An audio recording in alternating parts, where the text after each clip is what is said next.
In a world where carbs are your enemy, you need one man to help you fight your battles. That man is Jimmy.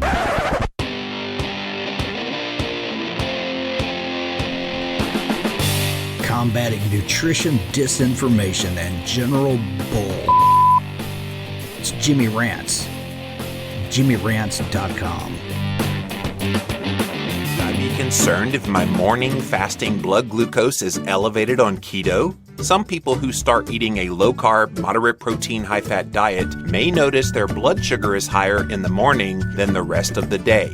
Don't worry about it. This is completely normal and what is referred to as a glucose-sparing effect. It is the biological mechanism for fulfilling all the glucose-dependent functions in the brain, heart, and other parts of the body. When you shift your body over to using ketones as the primary fuel source, this may happen, but it's 100% okay if it does. If you are concerned, run an A1C test and aim for a goal of 5.0 millimoles per liter.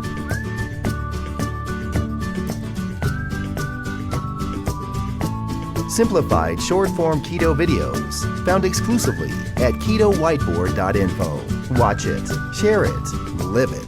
What up, Facebook Live? Back here, about ready to start another Jimmy Rants. It is a Friday afternoon, and when I'm in my regular routine, Friday afternoon is generally the time when I do an open Q&A. And so I haven't done one of those in a couple weeks, so today we are going to have an open Q&A session all about pretty much whatever questions you have. Hello, Terry. Hello, Veronica. Hello, Debbie and Sandra. Joanne, thank you all for being here today. We're about ready to start Jimmy Rants here soon. And I was just explaining that I have not done an open Q&A in a little while, so I thought I would do one here today on Jimmy Rants. Hello, Brian. Hello, Mitzi. Hello, Michelle. Hello, Angel. How are you today? Want to come on my camera? Sure. Say hi to the people. This sweet girl here. Hi. See her in both of them.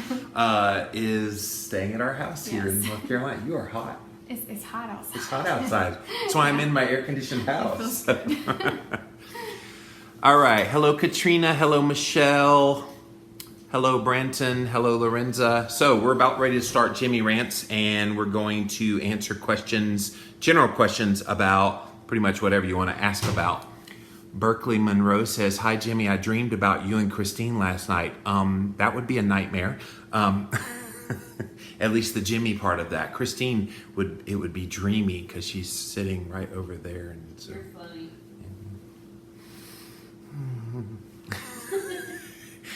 Hello, Amy. Hello, Tommy. Hello, Brian. So we are getting ready to start Jimmy Rants. So I'm coming to you guys first because this is an open Q&A session. So you gotta ask your cues so I can aid them. You were cooking at my house in my dream, says Berkeley. I do like to cook, and I've got a beautiful kitchen now. We've been cooking a little bit from my friend Tasha Newton's book, Southern Keto. If you have not gotten this book, Southern Keto is the bomb diggity. How was your cupping session? I'm thinking about doing it while on vacation in Thailand, says Joanne. So it's interesting you say that because I had a second cupping session just this afternoon. The guy that does that, his name is Trent. His son came and mowed our grass for us while he was mowing the grass. He said, "Hey, you want me to do some cupping for you?" I'm like, "Yeah." So is this a permanent move? No, this is our weekend home. So I'm going to try to lift my shirt so you can see some of the, can you see it? Yeah, there you are. You see the little markings? Yeah. So people say, "Is that hurt? Is that a bruise?" Doesn't hurt at all. I'm pushing on them. It doesn't hurt a bit. The way Trent described it, it was kind of reverse massage. So pretty cool. All right. I am getting on Jimmy Rants now, but I need your questions. So go ahead and start writing them down there, and I will answer those on the air. In fact, I may re-answer the one about the cupping session when I get on to Instagram Live. So you guys ready? Here we go.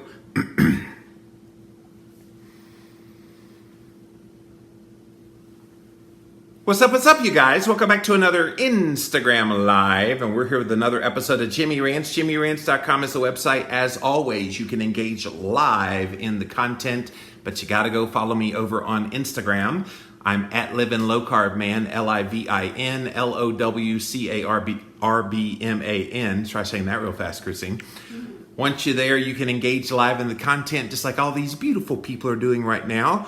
Thank you guys for being here. If you missed the live, you can watch it on replay for up to 24 hours. After 24 hours, it does disappear. Wah. But we put all the past episodes up on YouTube. Be sure to type in a keyword Jimmy Rants over at youtube.com and you will find the show. Finally, the best of the best moments of this here show are in podcast form. It's the Jimmy Rants podcast on Apple Podcasts as well as Stitcher. All of these links, you guys, are at jimmyrants.com. Today's Jimmy Rants is something I hadn't done in a little while, and it's always been my tradition on Friday afternoons. As you guys know, I've been vacationing over the past few weeks, so I've been a little bit sporadic in providing content on a consistent basis like I normally do. Generally, when I'm at home in my normal routine, I'm doing a couple of Jimmy Rants every single day. But because of the travel that we had in Italy recently, then I was in Myrtle Beach. Now we're in the mountain place, the North Carolina mountain place. And I'm about to go on the low carb cruise. I got a lot of travel that's been happening in the month of May, and it's going to continue into June. So I've been out of my routine. But one of the regular things that I do is on Fridays, I answer your questions about keto, about cholesterol, fasting, pretty much whatever you want to talk about. And so I've already got a few questions that have come in over here on Facebook Live, because we are simulcasting live here on Facebook. Thank you guys for being here. Because recently here in Black Mountain, North Carolina, I got a couple of cupping sessions. And so people have been asking questions about that. Joanne says, how was the cupping session? I'm thinking about doing it while on vacation in Thailand. And yeah, today I actually had a second session done. You can slam that door, it doesn't matter. Okay. I had a second session done. I want to show you some of the markings. Now, it may be a little bit hard to see. I'm going to try to push this down a little bit here on Instagram. Oh yeah, I can post pictures, but I'm showing it on camera on the video. Okay. Because the pictures would not show up. Can y'all see it? I think you can see it. You see those? The words may be covering it up on Instagram, but you can see, especially on the right side, that's where it really worked me today. And people see those marks and they think, oh my gosh, that looks so painful. It's not at all painful. And some people, what's the purpose of it? You're supposed to be moving around the lymphatic system because it can start to build up in different areas. And it's that buildup where the toxins can get stored. And so if you break that up and you spread it around, you allow your body to detoxify. That's one of the benefits that comes from cupping. I also have pretty bad pain in the lower back area because I have kind of a sciatica type of issue in the lower right-hand side. And so he did that session today, and I was in a bit of pain in the right-hand side. And he did that session, and I'm in no pain right now. And basically, it's reverse massage, because when he does the little pump and it starts sucking up and the cup does what it does, it actually, instead of pushing pressure in like a massage therapist would do, it pulls out. And so it's a different motion than even a massage would do. It's still kind of cutting edge, a bit out there. In the mainstream, you talk about cupping and most people go, what? But in a lot of traditional cultures, especially Chinese culture, they've been doing cupping for general health for a very long time. So real excited to be doing this. Excited we have a friend who does this. And yeah, he's worth every penny that we pay him for the cupping.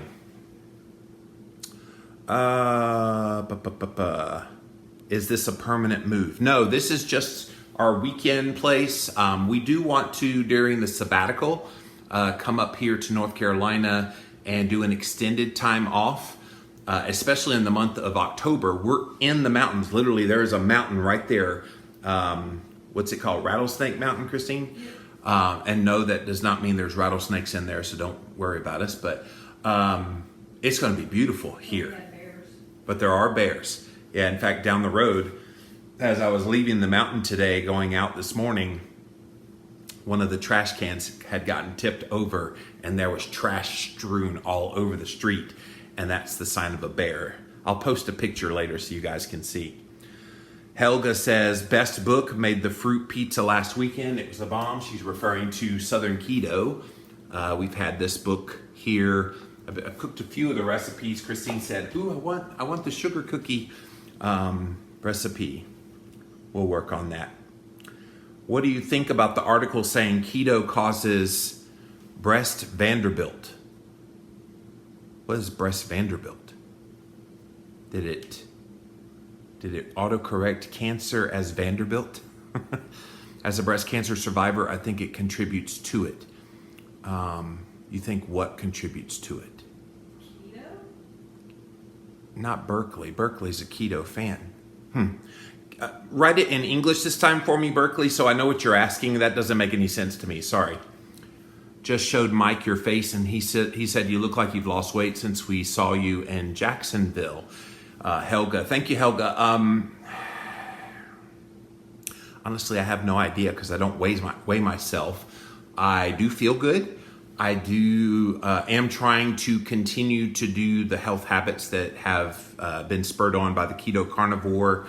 I've been a little bit off of the keto carnivore during this downtime, but I do, when I get back into my normal routine again, want to get back on that very consistently because I am seeing good benefits from doing that. Can you describe why someone's blood ketone levels can be moderately high, 2 to 3, but they're not losing weight for the past month, trying not to be frustrated? Wendy, great question. And there is this notion that people have of, if I can only get my ketone levels higher and higher in the blood, I will lose weight. Can I be honest with you? That's not the way it works. And that's not the purpose of ketones. Your goal is not to chase higher and higher levels of ketones. That's not the goal. The goal is to be in a state where the ketones are working for you. And I would say that the benefit that you get from the ketones is not so much weight loss. The benefits you get are the brain health benefits, the mood stabilization, the hunger control, those kinds of things. That's why you're trying to get higher ketones. And by extension of that, what those higher ketones do is give you all these benefits so that you don't feel like you have to overeat and eat beyond satiety. So my recommendation would be definitely try, and this is just from a diet standpoint. I'll talk about here in a minute what else you can do. But from the diet standpoint, it sounds like you're doing really good things because you're getting higher and higher levels of ketones. So I don't think the issue with the weight has anything to do with what you're doing in your diet. Sounds like your diet's dialed in pretty good. I would tell you that you probably need to look at other non-diet factors. And this always trips people up because they're like, I'm doing the perfect keto and I've got great ketone levels. You didn't say anything about blood sugar, but I'm assuming your blood sugar is pretty good as well. Why aren't I losing weight? That's when you need to look at how is the stress in your life. And it's a big one, guys. If you don't get stress under control, you could eat the most grass-fed, panda massaged, organic, all that stuff, and it's just not going to move the needle on that fat loss because your body is preserving what's happening in the body. It's preserving the fat for a rainy day because it thinks you're in crisis because of the stress you're under. So you've got to get the stress under control. It's one reason I've tried to chill in the months of May and June. I'm trying to help lower stress in my life. Another thing to look at is your sleep. How is your sleep doing? So if you're not sleeping well, that's going to impact your ability to lose weight as well. How about, are you taking any medication? Sometimes people are like, oh wow, I'm doing so well on my keto, but I'm not losing weight, but I'm taking this medication. You look up the side effects of the medication and it's weight gain. That's going to impact it. What if you've got hormonal imbalances? There's so many things that can impact your weight that go well beyond your diet that, yes, you can have incredible ketone levels and still not be losing weight. Here's the other thing. If you're getting 2-3 in your blood ketones, that's really good levels. Are you doing it just with nutrition in terms of just food? Or are you taking exogenous ketones? Are you taking MCT oil and other ways to manipulate to get that number higher? That's not necessarily going to give you automatic weight loss. People have this assumption higher ketones means more weight loss. I've done a whole Jimmy Rants just on that topic. Go to YouTube and look that one up. But it's simply not true. Hopefully all those other things I just mentioned will help you out and you can figure out what the culprit is in your health.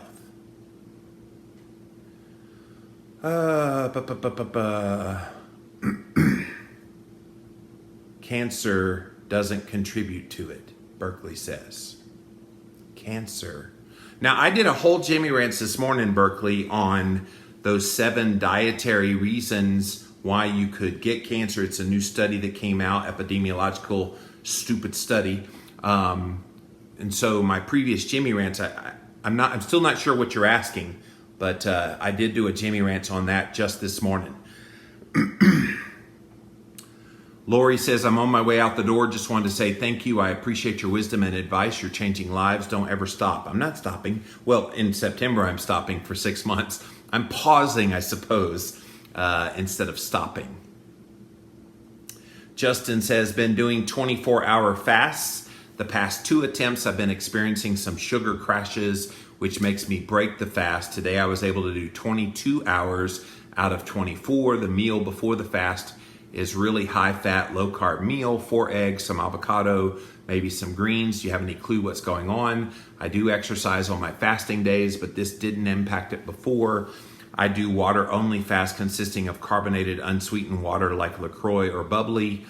Also, I've been listening to Fasting Talk, such a great podcast. So if you are crashing, Justin, on just an intermittent fast, because that's what a 24-hour fast would be. Anything over 24, you start getting into a bit of extended fasting, but 24 and less, that's called an intermittent fast. If you're crashing, you may have something going on genetically. And let me tell you about my experience. So help me out, Christine. What is that genetic test that I had run where the gluconeogenesis doesn't work? ACAT1. The ACAT1. So we did some genetic testing. And in the genetic testing, we discovered that I have this thing called an ACAT1. So ACAT1 means I'm genetically predisposed to having difficulty with gluconeogenesis. So what's that have to do with anything? Well, gluconeogenesis is where it takes the fat and the protein that you consume and anything beyond what the body needs for the purposes of the fatty acids and the amino acids will get converted into glucose through a process called gluconeogenesis. Well, my body doesn't produce gluconeogenesis that well. So here's what happens. I eat a high-fat, low-carb meal like you did, having that really good meal. Although I will tell you, 4 eggs, avocado, and some greens. Rather than the eggs, I wonder, out loud, Justin, if you would benefit from red meat at that meal before you start fasting. Because a lot of people, they tend to have difficulty when they use eggs as their source of protein. Because 4 eggs, you're looking right about 24 grams of protein. That's not a whole lot. But if you get a, say, 6-ounce steak, that's about 60 grams of protein. So I'm wondering if that's your issue. That could be something to tinker around with and try. But it could be something genetic like I was describing with the ACAT1. And I'm getting there too. See, Christine's answering the question and she doesn't realize I'm building a story here. I've done this a while, honey. I got this. You want to come on camera and say hello? Say hello to my little friends. So yeah, the ACAT1. So you can test some genetic things and see things like that. But I bet you that your issue is if you had a little red meat instead of eggs, you might do better. You could be hungry, which would cause that crash. Did you get a haircut, says Maria. Yeah, I regularly cut this mane and trim this up and all that. So yes, I did get a haircut. The article said that keto causes breast cancer. I think that's bunk. Do you agree that it may be bad science? Well, I haven't seen the article specifically about keto causing breast cancer, Berkeley. If you will direct message me or email me, jimmy@llvlc.com, I'll be more than happy to take a look at it. I have never seen any randomized controlled clinical trial that says that a well-formulated, real foods-based, low-carb, moderate protein, high-fat ketogenic diet would lead to breast cancer. I've never seen that before. This isn't a question. I'm so happy. Saw my diabetic doctor. My A1C is now 5.5 in the normal range. She asked how I was doing it since I was not on any medication. I told her ketogenic, and she said, keep doing what I'm doing. That is fabulous. And see, Kathy, that's how you change the minds of a mainstream medical doctor. Kudos to you. That's awesome. All right, let's come over here to Instagram Live. Oh, hi there, Jimmy. Well, hi there, Bluegrass Keto. Thanks for being here. Hello, Lisa. Are you still carnivore, intuitive gut health? So yes and no. So during this little bit of a time off that we've been doing in the month of May, and it's going to continue into June, I've been mostly carnivore most of the time, but I'm also allowing in other things that I have not been doing for most of the year. When we're back in our normal routine again, it's all keto carnivore all the time. And especially during the 6 months off, I'm going to commit during that 6 month sabbatical from September through February, I'm going to commit to just doing keto carnivore during that 6 months. So yeah, watch out, world. Vital Light Red, how do you hydrate on low carb? It's called water. That's how you hydrate on low carb. I only feel juice hydrates me. No juice. Christine, chime in. Come here. Because juice is another one of those ones that it sucks the living juice out of you, right? What's that called? What's that fancy word?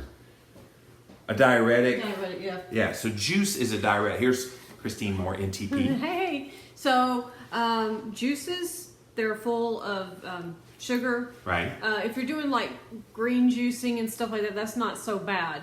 But anything like apple juice, orange juice, anything like that, it's going to pull more water out of your body than you're actually drinking. So coffee, tea, certain teas like peppermint tea, and you have sodas, diet sodas, things like that. Those are all going to, so that let's just say you have 8 ounces of a cup of orange juice. That's actually going to pull up to 12 ounces of water out of your body. When you drink coffee, do you find that you need to pee more often? Well, that's the diuretic effect of it. So what I like to tell my clients to do is to take their weight, divide it by 2, and that's how many ounces of water you should be drinking in a day, but not to exceed 128 ounces, because you'll start to throw your electrolytes off.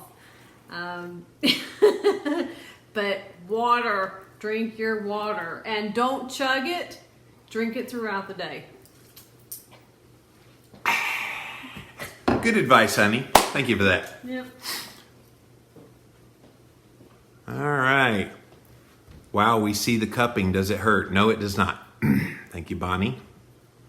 Cupping is a very old procedure. Yes, it is, Mary Posta. The thing is, we as Americans, most of you guys are watching are Americans, you start talking about something like cupping, and I showed all the little markings on my back. People just think that's kind of whacked. But remember, maybe 25 years ago, they also said the same thing about chiropractic care. We used to think, oh, they're just kind of cracking the back. That's not really doing anything. Now, chiropractors are pretty standard care.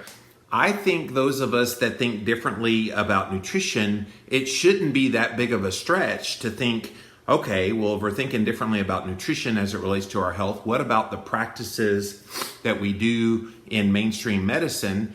How are they maybe wrong? And maybe there's things like cupping and chiropractic and infrared sauna and red light therapy and things that, and ice baths. All these things are normal in other parts of the world, but Americans think they're wackadoodle for some reason. It's really interesting. Rick says Arby's restaurant said no to the Impossible Burger or the Beyond Meat Burger. The CEO said no chance they will sell any kind of plant-based meat since their slogan is, "We have the meats." I do love that slogan, by the way. Every time I see that commercial with Arby's and it has that little bass beat at the end and dun, dun, dun, dun, "We have the meats." I always mimic it. Kim says, went to the doctor yesterday. She's panicking about my cholesterol. I need to get my information together and be armed and ready for my next visit. Kim, go to cholesterolclarity.com. I wrote literally the book on that subject. That whole book was dedicated to trying to help you as a patient understand why doctors are whacked when it comes to thinking about cholesterol, how they got their thinking all wrong, and what the proper thinking is. So definitely get that, cholesterolclarity.com. It's on Amazon. That book actually has seen a comeback in the past year or so. I think people are realizing, oh my goodness, it's not as bad as we thought it was. Cholesterol, that is. Mary Posa, I haven't lost weight in weeks. I'm doing strict keto. My waist is half of my height. Could I have just arrived at the weight I'm supposed to be? Maybe. Or maybe some of the things I talked about a little bit earlier are true for you. So do you have added stress? Do you have difficulty sleeping? Are you taking any medications that might be contraindicated to weight loss? Are you having hormonal imbalances? There's so many moving parts to this that go well beyond the diet. But make sure your diet is also dialed completely in. Liz says, I think Dr. Sean Baker mentioned this before, but can you comment about A1C marker slightly elevated on carnivore gluconeogenesis, or am I making this up? Well, I do know that when Sean had his A1C run, when he ran that first set of blood work, because people wanted to know what carnivore was doing to him, I want to say his A1C was like 6.3. It was up there, like close to diabetes range, really bad. But he also does a maddening amount of really glycolytically demanding workouts. And so I'm thinking his was a bit skewed because of his exercise. Dude's a beast, by the way, in the gym. So for a normal person, if you're eating carnivore, I do think you could eat too much protein on a carnivore diet, which is why when you hear me talk about it, I still talk about it within the context of doing keto carnivore, so getting those macros right. Now, someone who is a little more athletic and can handle the extra glucose demands that would come from having extra protein, then perfectly fine to have pretty much a standard carnivore diet. But for someone with insulin resistance or other kind of metabolic disturbances, I think a more keto carnivore approach is appropriate. And you're not talking about that much more as far as fat goes in that diet. Maybe 5 to 10% more fat, slightly less protein, and it gives you all the benefits. But yeah, I believe that the A1C could go slightly higher, both from extra protein as well as excessive exercise. Tammy says, do you have to watch protein macros on keto carnivore? Yeah, that's the whole purpose, Tammy, of going keto carnivore, is you don't want that protein macro to go just randomly higher. On a traditional carnivore, it tends to run close to maybe 35, some even as high as 40% of your calories coming from protein. So for me, I have found that I could run in about the 25% range is ideal. That's about the maximum for me. But again, as an insulin resistant person, I think that's the goal that I'm shooting for. But it's going to vary from person to person. If you can handle more protein, please handle more protein. I don't think on keto carnivore, it's nearly as much of a concern to keep protein that moderated. I'm actually eating more absolute amount of protein on this keto carnivore than I ever did on keto. On keto, I was right around 80 to 100 grams of protein a day. On the keto carnivore, I'm running about 130 to 140 grams of protein a day. But as a percentage of calories, it ends up being about 25% on the keto carnivore as compared with probably closer to like 15 to 20% when I was on keto. The complete elimination of carbohydrates, pretty much all of the carbs have now been replaced with the protein. Keto Bob says, I get acupuncture, they hook me up to electrodes and electrocute me. Yeah, we've had that done too. It's pretty awesome. I love getting acupuncture. People think I'm crazy. Yeah, it can seem crazy. And the same with the cupping. I mean, you see this, I've shown the pictures on social media recently, and people, it's a mixed reaction. Wow, that's cool. I want to learn more, to, man, that's a freak show. Please stop showing that on social media. So yeah, until people get a better understanding of it, it's going to have that kind of split reaction. Amber says there is Keto Replenish, a great flavor, dissolves well, available on Amazon. There is pickle juice as well to help with hydration. To-go packs when you can find on Amazon.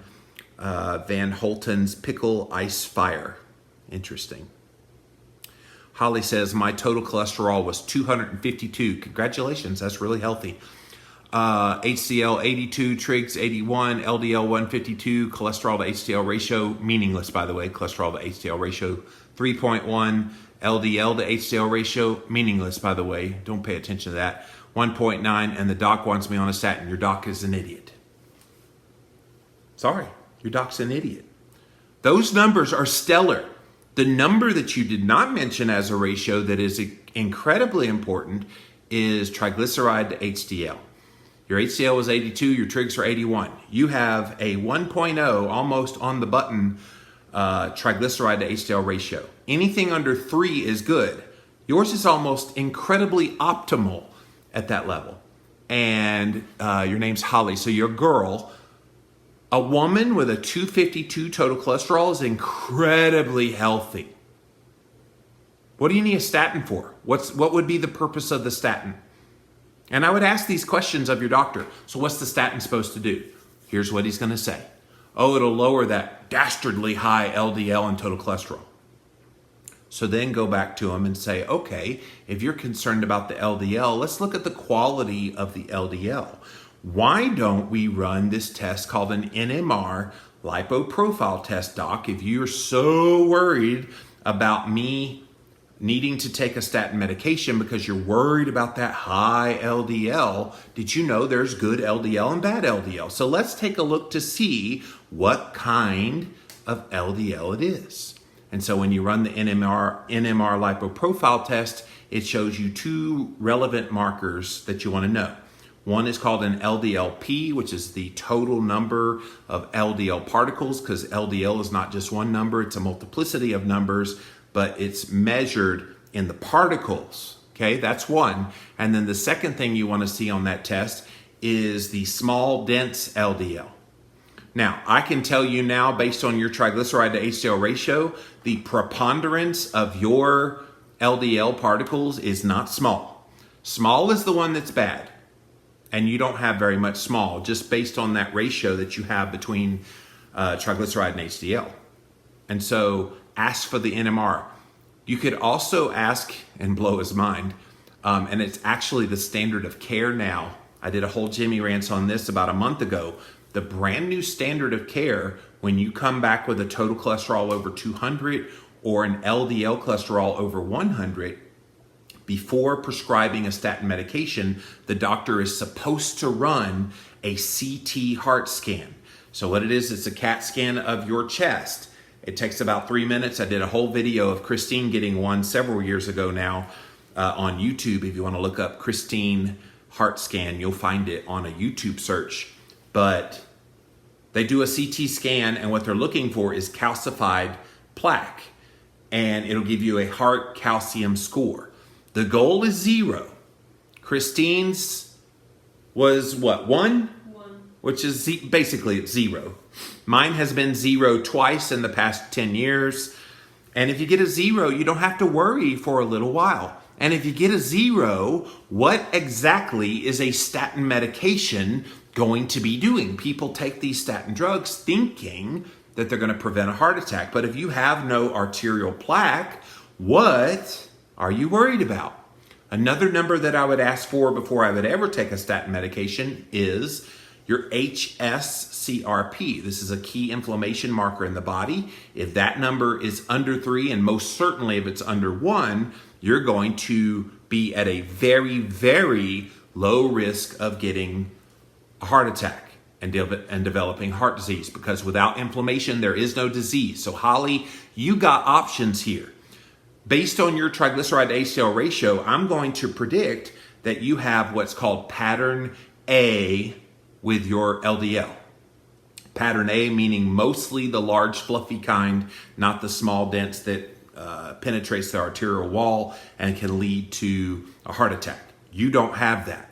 You've got pattern A, which is the large fluffy kind, can't penetrate the wall, completely benign in the body. Pattern B, the BB-sized ones, those are the ones that you need to worry about. And typically pattern B happens with people that have lower LDL and they think they're safe from having a heart attack. And then those are the people that not only have a heart attack, but they also die of their first heart attack in their 50s. See how I'm going here? So you could do that test and then ask for the HSCRP. And if your inflammation marker comes back incredibly low, again, you can ask your doctor, what disease are you treating? Because I have no heart disease. If you have a CT heart scan, it's a big fat 0. What disease, doc, are you treating? Because I have no heart disease. And sometimes when you present it and give all the data, they should be doing this on their own. But guys, you've got to do the footwork for these doctors because they have a template in place. You have high cholesterol, we give you pill, it lowers cholesterol, we make everybody happy, and nobody's getting healthy. So I'm going here. My last HDL was 84, triglycerides 48, says Kathy, I love this diet. Yeah, your numbers are incredible. That ratio is about 0.5. That's just unbelievably healthy, Kathy. Good job. Good job. I've done acupuncture. I can't handle it, but I would be interested in cupping. Yeah, Kim, about the worst thing with cupping is it's just a little bit of just the suction sensation for some people. It's just a slight little pinch, but that's about it. Statins are just poison, says Francel. Well, I do think in the right situation they are good, but here's the thing about statin medications. Never once have they been tested on women. So if you're a woman and your doctor's promoting a statin medication, you can remind them it's never been tested on women. Ever, ever, ever, ever, ever, ever. What it has been tested on is men who have had a cardiovascular event. That's what they've tested. They have not tested healthy men, and yet how many people, men and women, who have never had a heart attack before are put on these drugs as a preventative measure. It's never been intended for that purpose. It's never been tested for that purpose. And yet people every single day go to see their doctor and they're putting them on a statin medication like Lipitor, Crestor, whatever, as a preventative measure. And what they don't tell you when you start taking that medication is that there's a high probability of joint pain, muscle aches, brain chemistry changes, not good. You also have an increased risk of diabetes, an increased risk of cancer, and oh yeah, by the way, this is the one that always trips me out, an increased risk in the very thing it's supposed to be preventing, that's heart disease. So go ahead and take your statin, sure. Make yourself happy, make your doctor happy. Die early. I don't want that. Berkeley says, I told my doctor I was allergic to statins. I do get mild muscle pain and weakness from them. Yeah, that's the common complaint that a lot of people have, Berkeley, when they go on a statin. I was on Lipitor before I started the low-carb diet in 2004. I was on Lipitor, and I remember going up for a rebound in a basketball game, and this thumb just went straight backwards. The joint had become so loose that it just caused the damage. And I go to the ER, and the ER doc's like, yeah, did you take a statin medication, cholesterol lowering? I'm like, yeah, how would you know that? He said they're seeing more and more of that kind of thing in the ER. And yet nobody ever talks about that. They always scare the bejeebies out of you about, oh, you want to prevent a heart attack, you need to take this pill. It doesn't do that, by the way, but that's how they sell it to you as a patient. Get off of those drugs. Learn more. It's one reason I wrote Cholesterol Clarity 6 years ago. That book came out. cholesterolclarity.com if you're interested in learning more. Francel says, doctor prescribed statins to my husband. We put them in the trash can. Yeah. Jimmy says, does beta-hydroxybutyrate feed the gut microbiome like butyrate? Great question. It is the same chemical that as butyrate in the gut, but as far as I know, beta-hydroxybutyrate does not feed into the gut microbiome. The only thing that does that, and there's controversy over this, but the only thing that does that is something that would be fibrous, that would feed that biome. Depending on who you ask, there's certain people that say that green leafy vegetables will do it just fine. I remember Dr. Terry Walls told me that when I was doing the book Keto Clarity. I asked her, is there a way to feed the gut microbiome with keto type of food? And she said, oh yeah, green leafy vegetables do it just fine. Non-starchy vegetables have fiber in it that would feed the microbiome. Then you've got other people who think you need this thing called resistant starch. And so having a little bit of starch that is, resistant would be helpful to that. It's up for debate. I think your mileage may vary. Some people will get a negative response to the resistant starch where they'll see their blood sugar rise, insulin rates rise. Is that a good thing? Just simply for the purposes of feeding the gut microbiome? I don't think so. To be determined. Stay tuned. Francel, I read that oat fiber is okay for keto baking. Is that correct? So I bought some oat fiber over the holidays. Was it in Tasha's book, Christine, that we saw an oat fiber recipe? I can't remember. I know we used a lot of her recipes over the holidays. So the Southern Keto Cookbook from Tasha Newton, she's a good friend of ours. I want to say some of her recipes called for oat fiber.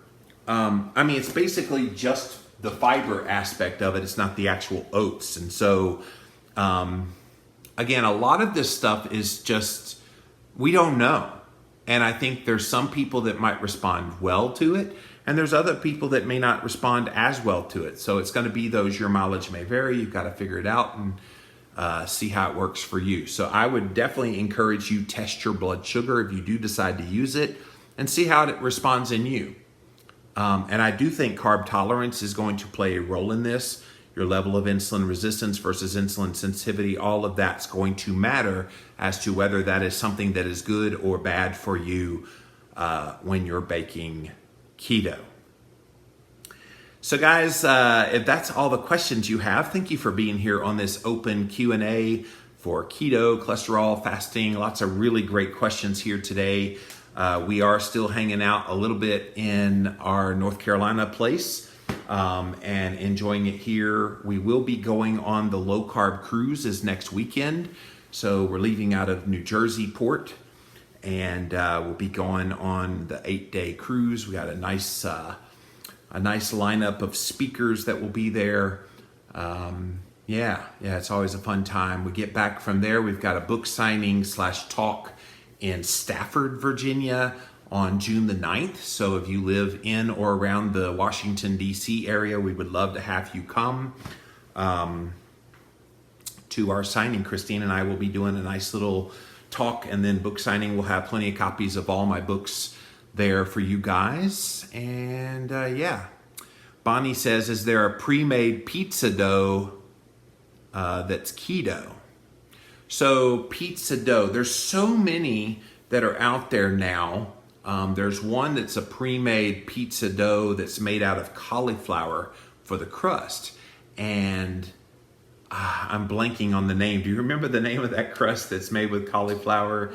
There's so many, Bonnie. If you just type in cauliflower crust pizza keto. You probably will find it in a Google search.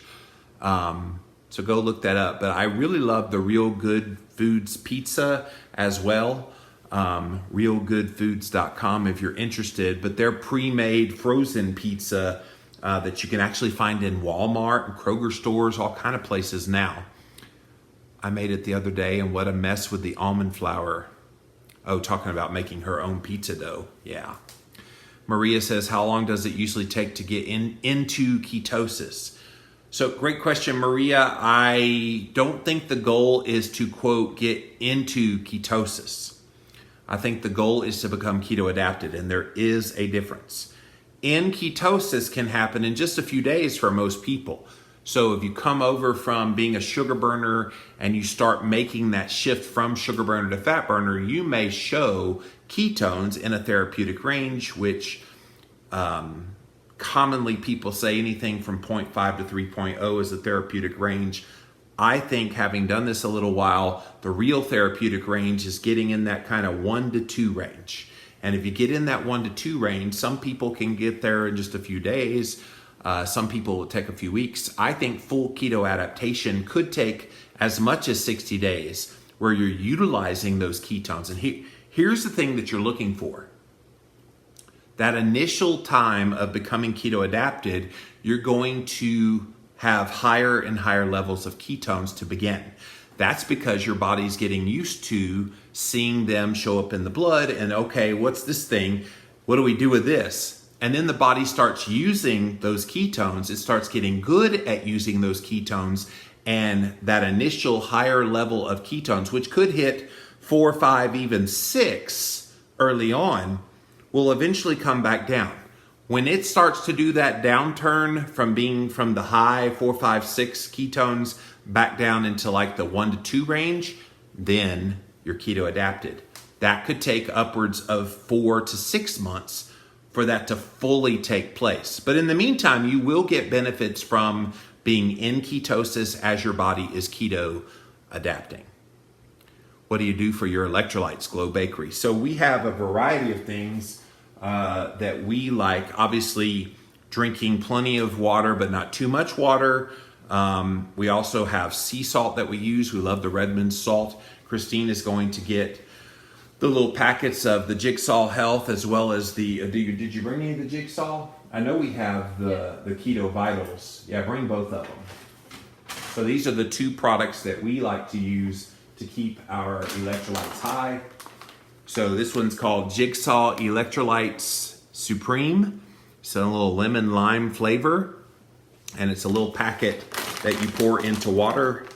This is from a company called Jigsaw Health. I've known about them for a long time, and I'm having trouble opening this. Oh, there it is. And so let me show them on camera. So you got this little packet, see? And so Christine's gonna demonstrate. You're out of the camera, so you need to come closer. Let's see. Yeah, open it. Yeah. And then come closer, show them on camera. Trying to see which. And while she's doing that, the other one is called Keto Vitals, which they also have little individual things, but they recently started making these flavored ones. If you've seen me do those gummies, I usually mix some gelatin from Further Food with these Keto Vitals and make the little heart gummies. And so this one, it has calcium, magnesium, sodium, and potassium, and you use that to get the electrolytes. So Christine is pouring that in there. All right, what is in the Jigsaw? So it's your electrolytes: potassium, magnesium, calcium. I think chloride's in there. Oh, it's even got vitamin C, got a vitamin small C. amount of vitamin D3, B6, B12. It's got all kind of stuff. Yep, it's got a lot of vitamins. And then you just And then you shake it up. put on the lid. And Shake, then, shake, shake. Shake, shake, shake. And Shake that's what your it looks booty. like. No, literally shake your booty. That's what it looks like. And then so every time I get a foot cramp or leg cramps, She does. In the middle of the night, she'll get up and make one of these little juice things. I will. Yeah, I've been getting a lot of cramps just because of hot flashes I've been having, so Yeah. I sweat a lot. All right. Thank you, honey. Yep. Let's see. I just started doing intermittent fasting, says Diprox Low Carb Life, 16-8. Sometimes at 8 to 10 hours, I'm hungry, like my stomach is growling. Do I listen to my body and eat, or do I work through this so that my body gets used to this intermittent fasting? No. I think if you have hunger, that is your body telling you, dummy, you didn't eat enough food or you didn't eat enough fat in your last meal. So listen to your body when it's giving you that signal. Now make sure it's real hunger. Sometimes people hear grumblings and gurglings in their stomach and they think that's automatically hunger. Not always. Sometimes that could be thirst. So I would definitely drink a big glass of water just to make sure it's not thirst. But if 8 to 10 hours into an intermittent fast, you're starting to feel this hunger, there's something going on. So listen to that hunger, satisfy the hunger. But when you eat. This is the thing that gets me. And it's probably a product of all the years of dieting that we've done. When people go keto, they think, well, I'll eat just a little bit. And so you have a little bit. Well, you're going to get hungry a couple hours later because you've trained your body that a little bit means you need to eat a little bit more than, 2 hours later and a little bit more. When you eat. Be a hoss. Get plenty of calories in that meal. And when you do that, you should very easily go 8, 10, 12, 14, 16 hours between meals. But don't force the issue, is what I hear you saying. Should I force the issue? No. Listen to your body. Brittany says, no question, just telling you that you and Christine are awesome. Well, we think you're awesome too, Brittany. Thank you for being here. Bonnie, Lene, you both are such a treasure to listen to. Thank you for sharing. You're welcome, Bonnie. Christine misses talking to you, by the way, don't you? That's your client. I have an appointment coming up with her soon. Yeah. How often do you drink the electrolytes? Do you drink the entire bottle? So you drink that entire bottle you just made, right? Yeah, I kind of spread it out a little bit. Yeah. She doesn't chug it, but right. she sips it for the next probably hour and a half, 2 hours to get it all in. And then you just refill it with water. So how many times a day would you say you do that? Maybe once or as needed? As needed. Because some days she gets plenty of the electrolytes in her food. And ideally, getting enough salt on the food and potassium that naturally occurs in food makes it so she doesn't need it. But it's there for her if she does need it. All right, Obviously, if you're going to exercise, you'll want to replenish after that. Oh, of course. Yeah. I can't find the article about breast cancer and keto other than those that say it prevents it. If you find it, Berkeley, I'm happy to take a look. I like the fathead pizza dough. Thank you, Francel. Yes. So for the person that asked about pizza dough, I think it was Bonnie, look up online fathead pizza. And it's a buddy of mine named Tom Naughton. He did this movie called Fathead. Well, one time he went away on vacation and he let his brother run his blog. And so on the blog, the brother posted this recipe that he had come up with. And because it was on the Fathead blog, it just became affectionately known as the Fathead Pizza. And now Tom gets all the credit with his branding on there, the Fathead Pizza. What are the main signs that the body is lacking electrolytes? Great question, Maria. So you're going to tend to have Charlie horse leg cramps will be a big one, but really just tightness in your muscles anywhere in your body is a big thing. There's so many little micro signs too. Racing heart could be a sign. Let's just put it this way. You don't want to be deficient in salt, potassium, magnesium, and water primarily. There's a few others in there as well, but those are the main ones. What, Christine? I was just saying, fatigue, brain fog. Yeah, you'll be fatigued, you'll have brain fog, that kind of thing. So, all right.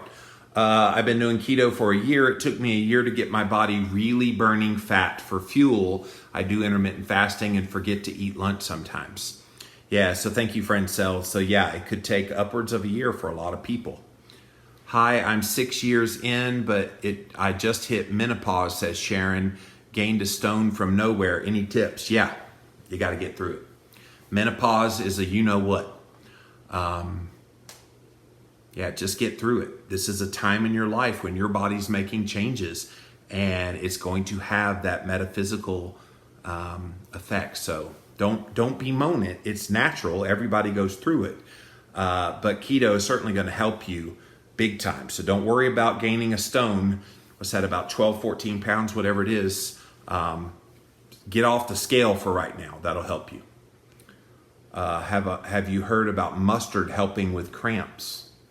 The only thing I can think about why mustard would help with those leg cramps is the salt content. Yeah. Because it's very high in salt. It's the same as pickle juice. Mustard, yeah. Christine said it's the same as drinking pickle juice. How do you get your triglycerides down? Christy, the best way, and there's no drug that drops triglycerides near like this thing I'm about to tell you. You ready for the secret? Lean in, real close. Here it comes. Carbohydrate restriction. Very well-known side effect of knowing, and a lot of the low-carb doctors that I've talked to, they know when their patients are doing low-carb well by looking at their triglycerides.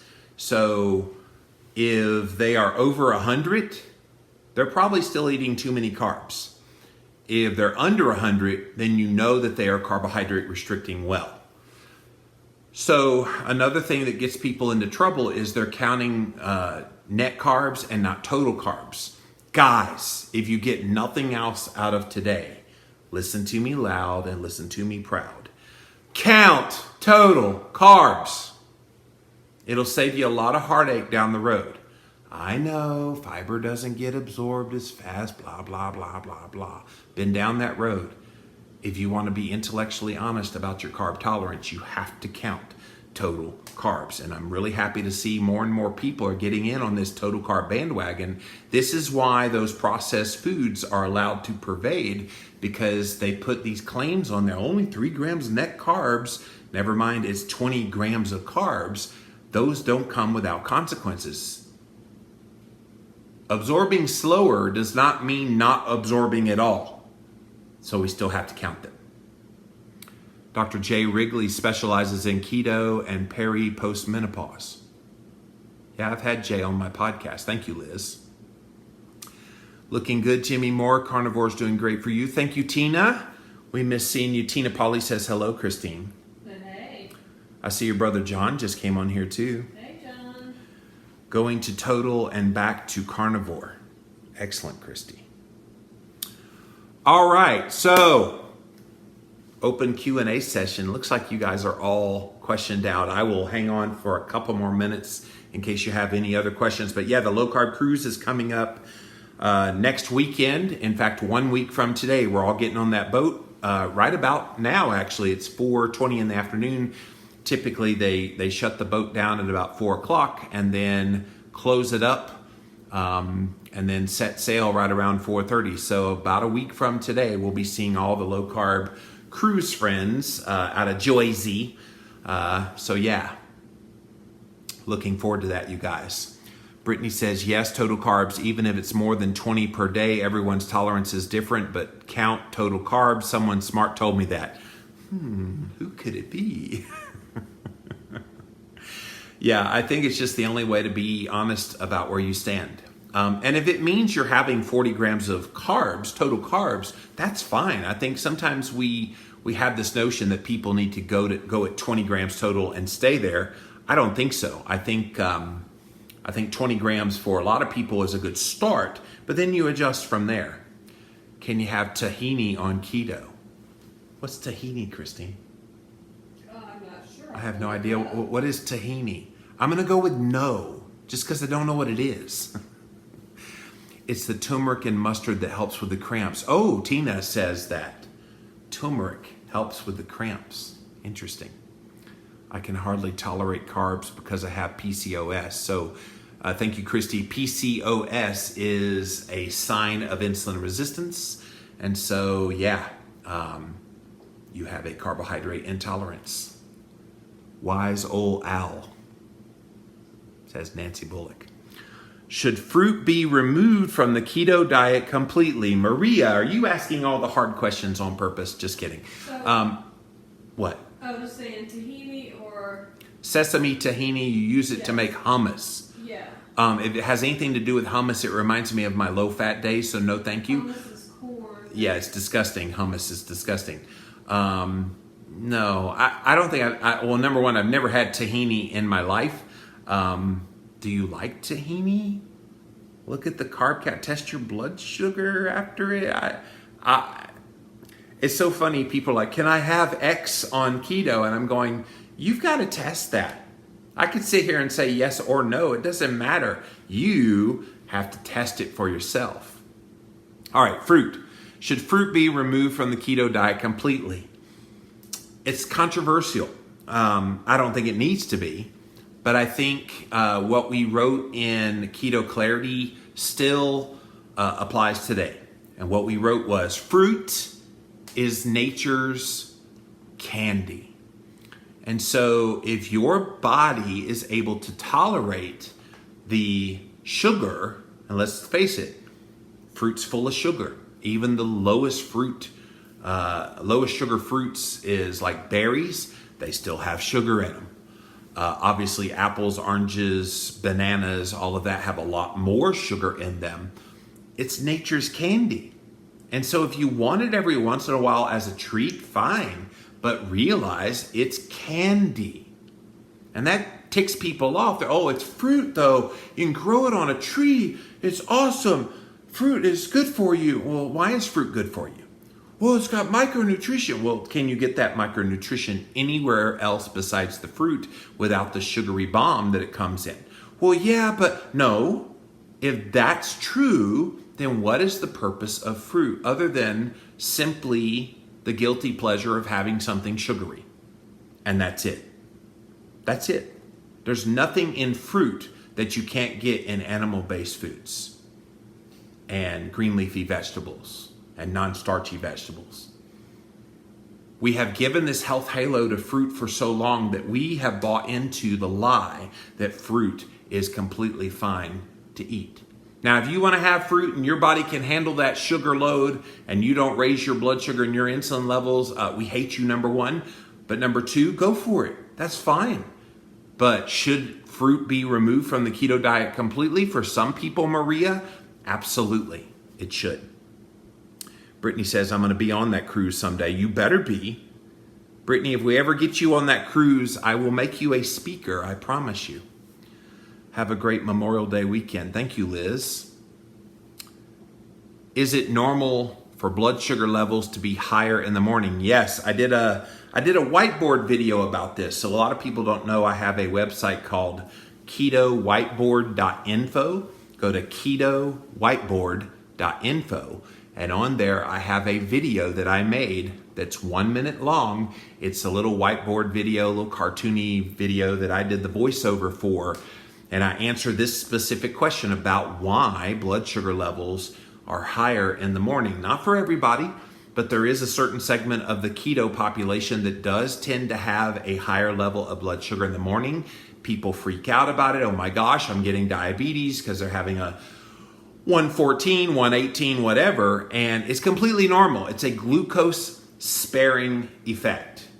Your body has certain glucose dependent functions in the body and it needs that glucose. So don't freak out about it. It's normal.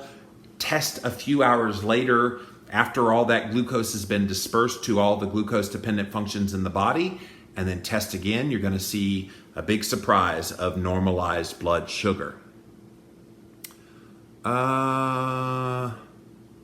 Always fun and informative. Thank you, Jimmy and Christine. Thank you, Keto Boomers. Avocado and lemons can stay. Yes, Kitty Caddick. All right, so I'm running out of time here on this Jimmy Rants. That's all the time we have. Stick around Facebook Live for the after party. I'll keep answering questions over here with you guys, so stay tuned. I'll be right back. JimmyRants.com is the website. As always, if you want to engage live in the content, you got to go follow me over on Instagram Live. I'm at Living Low Carb Man, LIVINLOWCARBMAN. Once you're there, you can engage live in the content. And we love having all of the great viewers here on Jimmy Rants. If you missed the live, you can watch it on replay for up to 24 hours. After 24 hours, it does disappear. Be sure to hop on over to YouTube to see all of the past episodes of this here show. Type in a keyword Jimmy Rants. You can also go to youtube.com/livinglowcarbman. Finally, the best of the best moments of this here show are in podcast form. It's the Jimmy Rants podcast over on Apple Podcasts as well as Stitcher. And all of these links, you guys, are at jimmyrants.com. Why do I constantly hear that keto is not good for the heart? Because they're idiots. That's why, Maria. Pop on over to Facebook. I'll give you a longer answer if you want to ask it there. But we're gone. It ended.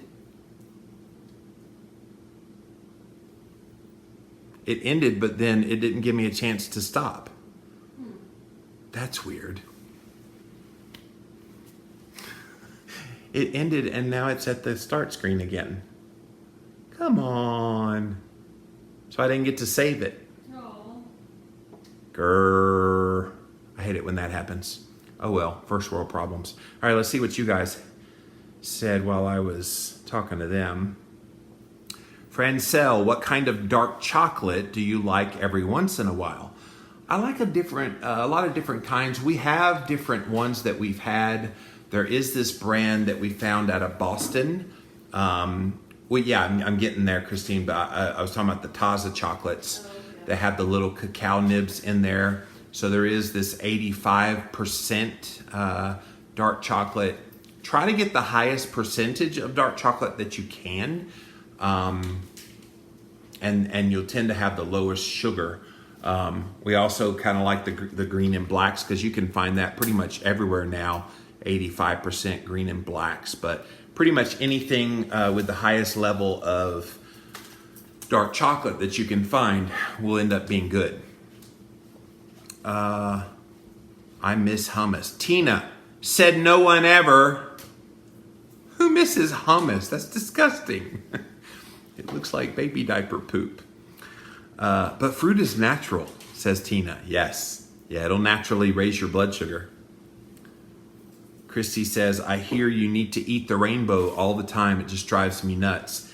Yeah, I mean, I get it. All those colors mean nutrients, but they also pretend like those nutrients only come from those colorful foods.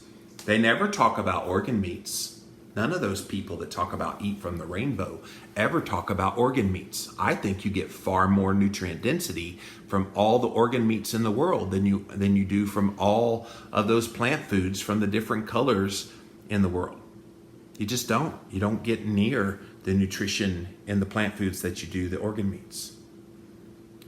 After learning what I have about sugar and insulin, it now makes sense why my whole life, if I ate an apple, I got hungry an hour later. Yeah, Martha, you were stoking those hunger hormones. And yeah, you can't avoid that. I would love to meet y'all. Well, Christy, come on.